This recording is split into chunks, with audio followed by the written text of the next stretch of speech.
What's up everyone, Lion Roar here, and we just got a brand new cat warrior clan in Bloodline Heroes of Lithis. It is the Sith clan, so of course I'm going to do a full breakdown and talk about the skills, abilities, traits, and which one might be better, the male or the female.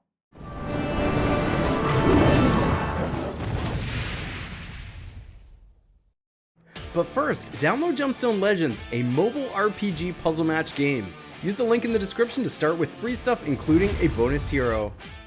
Alright, so as always, we're going to start off by looking at the trait, which is called Obliterate. And this is an epic hero, so of course these numbers are going to be higher depending on the rarity of the hero. But it says, after releasing your ultimate, increase the damage you deal by some % for 6 seconds. This effect does not stack, and it's looking like if you have a mythic hero, this should be up somewhere in like the 20% range. Somebody who knows the exact number, go ahead and put it in the comments. Of course, this video is just all speculation because the event just started, so I just got the epic hero from the event, so we can take a look at the trait there. I do like this trait. I don't think it's necessarily one we need to chase, but if you're trying to go with a pure damage type of build, this one isn't limited just to the timing at the beginning of the match. However, it is limited by needing to set off your ultimate.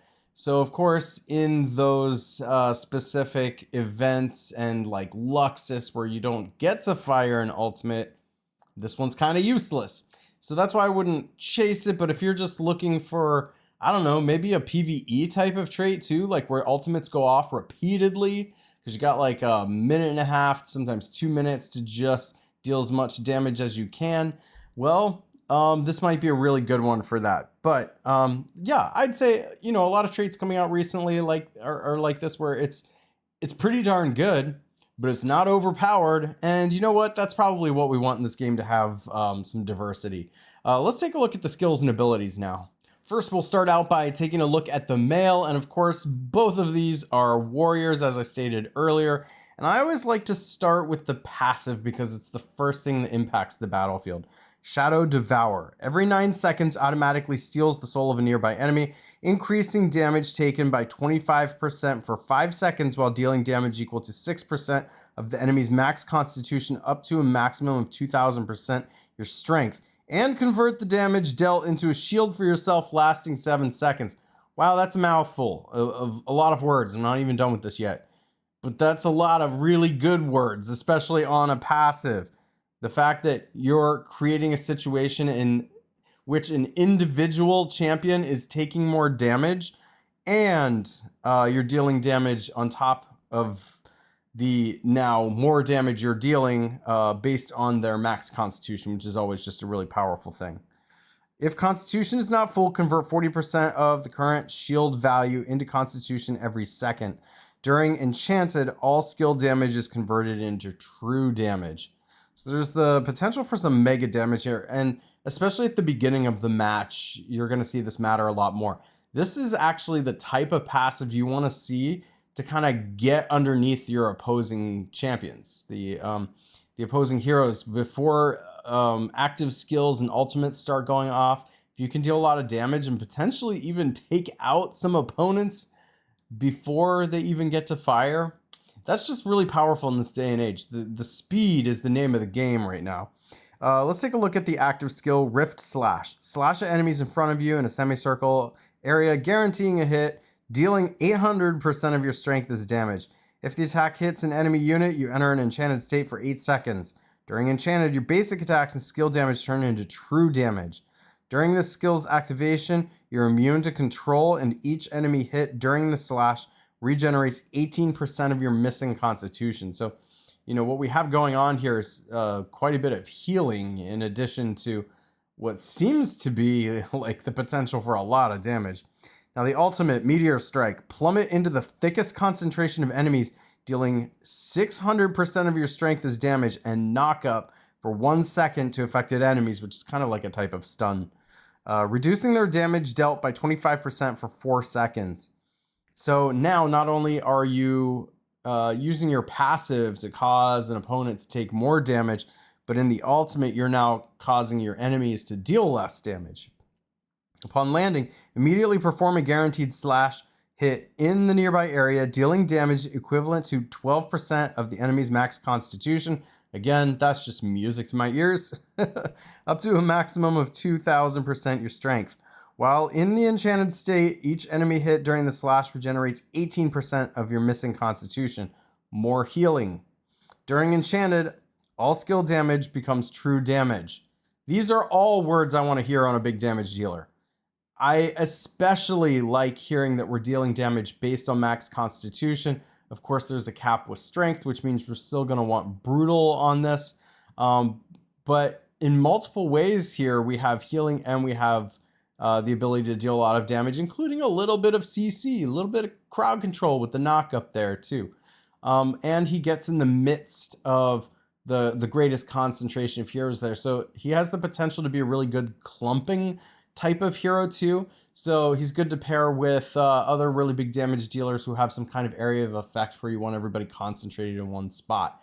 So while he's not just going to go gather everybody up into a spot, he is going to attract a lot of attention there whenever he goes to that spot. You know, I'm thinking he has the potential to be really, really good. You know, I've got some pretty standard traits that I'm putting on big damage dealers now, and I don't stray too far from that. So, I mean, Brutal's an obvious one here. Since he is a warrior and he's going to be in the thick of it, you might want some survivability. I'd recommend like Honorable, because that's really good with shields, which he's going to have there as well. But I like Agile for increased attack speed. And honestly, I know it's boring, but Fierce for just more damage. So, I'm really excited by him in particular. Let's see about the female. So her passive is called Blood Seal Strike. And it says each basic attack has 70% chance to change into a powerful strike, dealing 350% of your strength as damage and interrupting the target. During battle, whenever an enemy champion casts a skill, they get a stack of Blood Mark, which is non-stacking, persistent, and can be dispelled. When hitting a target with Blood Mark with skills or heavy strike, it triggers the mark, making the attack ignore dodge and guarantee a crit, while the caster restores constitution equal to 70% of the damage dealt, and the mark disappears after being triggered. Now, I don't think this one's as sure of a thing as the male's passive, because you need the Blood Mark to stick, and if they have Pure Heart, it can get rid of it. I know I have Pure Heart on a lot of my own heroes. So that is something to consider there. I think that we're seeing a lot of the same kinds of words here, like restoring constitution and dealing a big amount of damage and stuff like that. So it's coming across similar, but I think the male's passive so far has the potential to deal more damage early and be more of a sure thing. The active skill, Greatsword Frenzy. After a brief charge, swing your greatsword forcefully to slash twice forward, dealing 400% and 550% of your strength as damage respectively. If in an enhanced ultimate state, perform an additional side sweep, dealing true damage equal to 12% of the target's max constitution up to a maximum of 2,000% of your strength. The caster becomes immune to control effects while casting the active skill. While enhanced, each active skill hit interrupts the target. So again, we're seeing a lot of words here, a lot of ones I like dealing a lot of damage, and then on top of it, the extra strike dealing 12% of the target's max constitution. Again, you want to be putting Brutal on a hero like this because of the 2,000% cap of strength. But these are going to be really good against really big, beefy opponents in PvP, but especially PvE, where you have big bosses. That could potentially be very, very good. The ultimate is Blade Awakening. Unleash the sealed power within the greatsword, immediately applying a blood mark on all enemies and refreshing your active skill cooldown. Then enter an 8-second enhancement state. During this state, the probability of your basic attacks triggering a heavy strike is increased to 100%, and blood mark on your target does not disappear when triggered. Interesting. During this enhancement, each trigger of the mark permanently increases your own strength by 2.5%. I like it. I like it anytime you can increase your own strength. And your crit damage by 5% up to a maximum of 20 times per battle.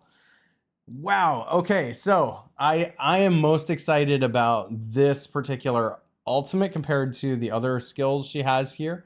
And that is because of the increase to strength. However, I do think there is the danger that it's too slow for PvP. Think about PvP.